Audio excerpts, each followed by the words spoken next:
Campo magnético no cabo coaxial. O cabo coaxial recebe esse nome pelo fato de seus elementos constituintes, como núcleo de cobre, isolador dielétrico, blindagem e capa, estarem dispostos em camadas concêntricas. O condutor é responsável pela transmissão de dados, o isolador é um dielétrico que evita contato entre a blindagem e o condutor, evitando curtos-circuitos. A blindagem é um invólucro metálico que protege os dados transmitidos de interferências, e a capa protege o cabo de elementos externos. Mas é importante salientar que, em virtude dessa blindagem adicional, o cabo apresentará vantagens em relação aos cabos comuns, mas primeiramente vamos entender como surge esse campo magnético. Christian Ørsted foi o primeiro a estudar e verificar o fenômeno do campo magnético produzido por uma corrente.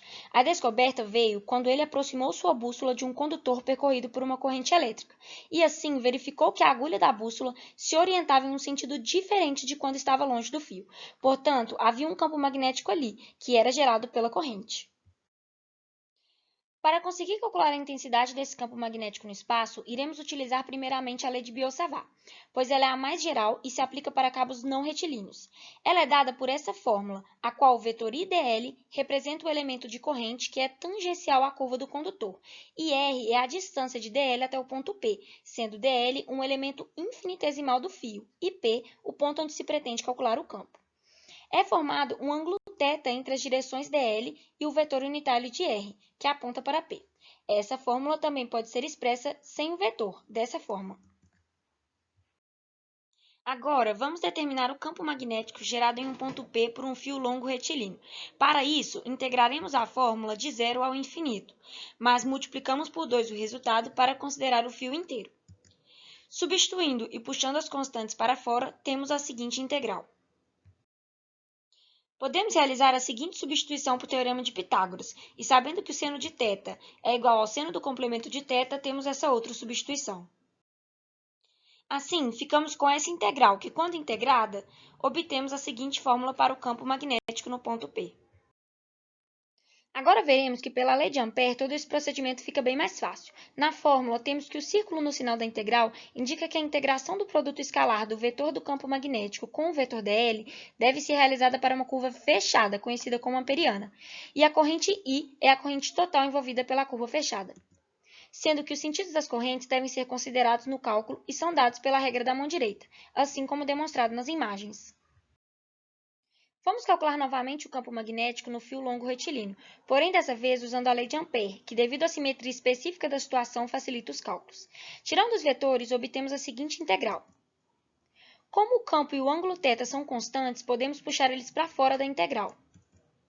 Como dl é um elemento infinitesimal do fio de comprimento L, teremos que a integral de 0 a 2π dela é o próprio comprimento da circunferência da amperiana, que é igual a 2πr.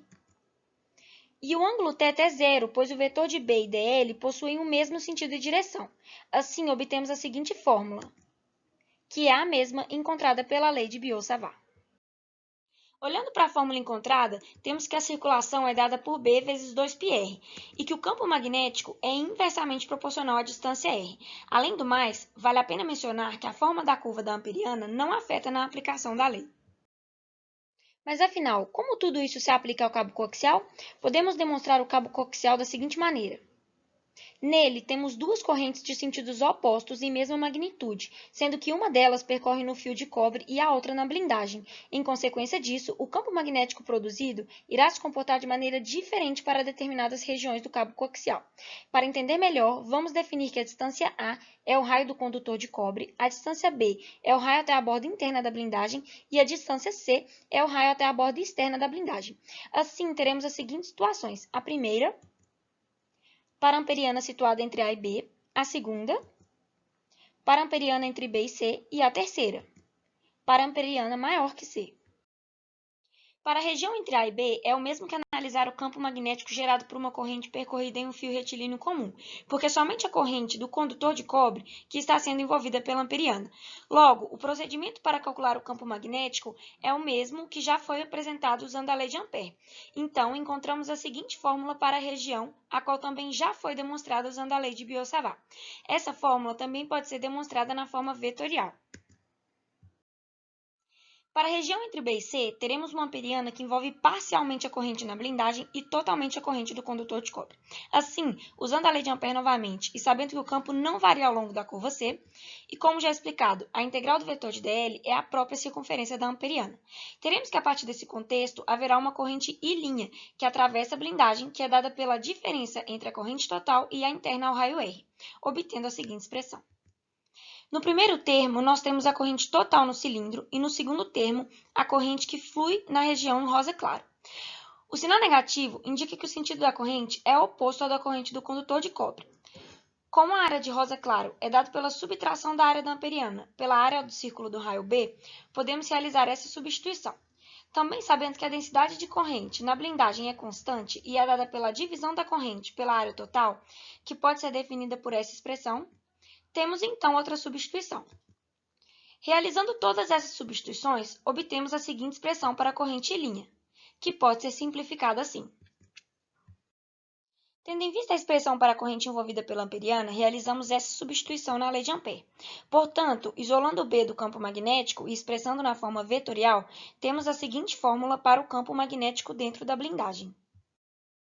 Para a região maior que C, a nossa amperiana está envolvendo as duas correntes presentes dentro do cabo coaxial. E como elas possuem mesma magnitude e sentidos opostos, nós teremos que a corrente total envolvida é igual a zero. Portanto, não existe campo magnético exterior ao cabo coaxial, o que torna ele especial em relação aos demais cabos. Mas afinal, quais são as aplicações do cabo coaxial? Bom, o cabo coaxial possui muitas vantagens em relação aos cabos comuns. Como o campo magnético externo ao cabo coaxial é igual a zero, ele pode ser empregado próximo a cabos de rede ou equipamentos eletrônicos, pois como não induz campo, não gera interferência ou queima desses equipamentos. Além do mais, a velocidade de transmissão é bastante elevada devido à tolerância aos ruídos, graças à malha de proteção desses cabos. O cabo coaxial é utilizado para conduzir sinais em ligações de radiofrequência. Logo, ele pode ser utilizado em instalações de TV a cabo ou em redes de telecomunicações. Existem vários tipos de cabo coaxial. Os dois principais são o cabo mais fino, conhecido como 10 base 2, que a gente também chama de cabo de rede, e o mais grosso, conhecido como 10 base 5. Esse é menos utilizado atualmente. O cabo coaxial do tipo 10 base 2 também é denominado TINET. Ele é bastante flexível e é utilizado em redes do padrão Ethernet.